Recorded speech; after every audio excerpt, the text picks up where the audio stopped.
Right now, you're probably sitting on a chair, or lying on a bed, or standing on the floor. Everything around you feels completely solid. The ground beneath your feet, the phone or screen in your hand, even your own body.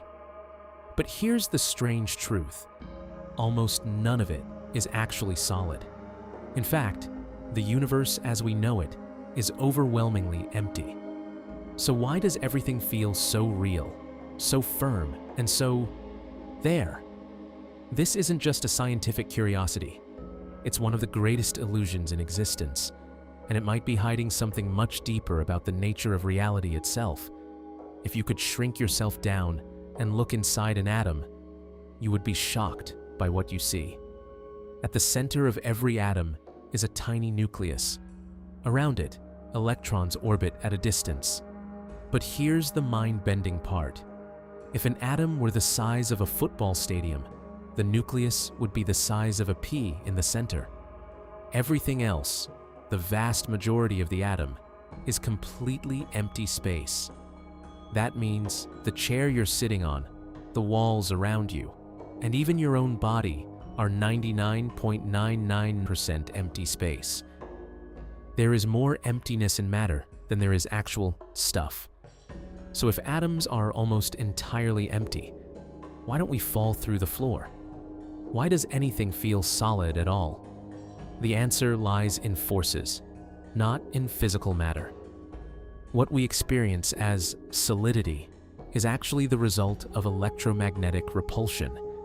The electrons in the atoms of your body are pushing against the electrons in the atoms of whatever you're touching. It's not that the atoms are physically bumping into each other. It's that their energy fields are resisting each other. In other words, nothing is truly touching anything else. What we call touch is actually the experience of electromagnetic forces pushing back. The solidity you feel is not a property of matter. It's an experience created by your nervous system interpreting these invisible forces. This means that the solid world you live in is not as real as it appears. It's more like a highly convincing sensory illusion.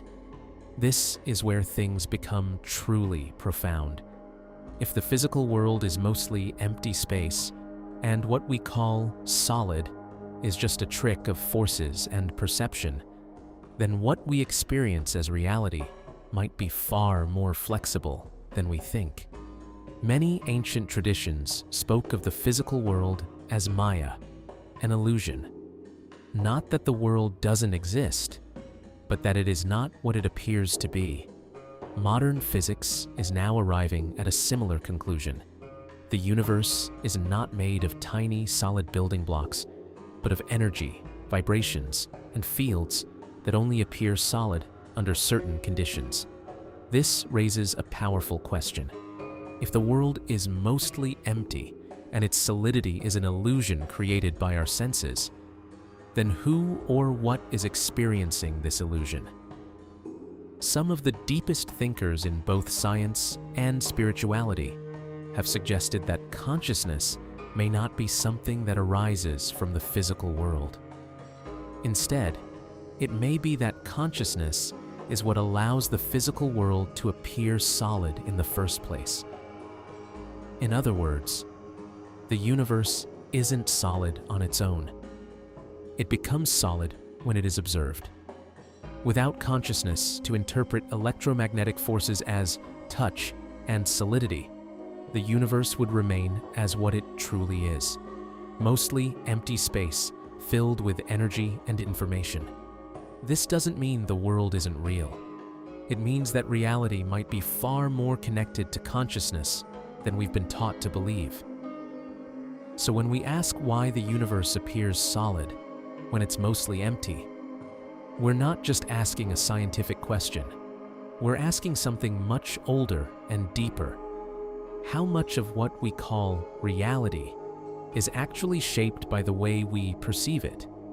The more we learn about the nature of matter, the more it seems that the solid world we live in is a kind of shared dream, a highly convincing one, but a dream nonetheless.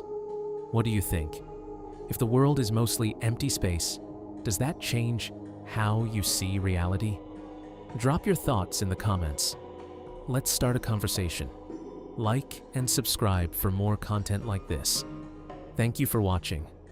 I'll see you in the next one.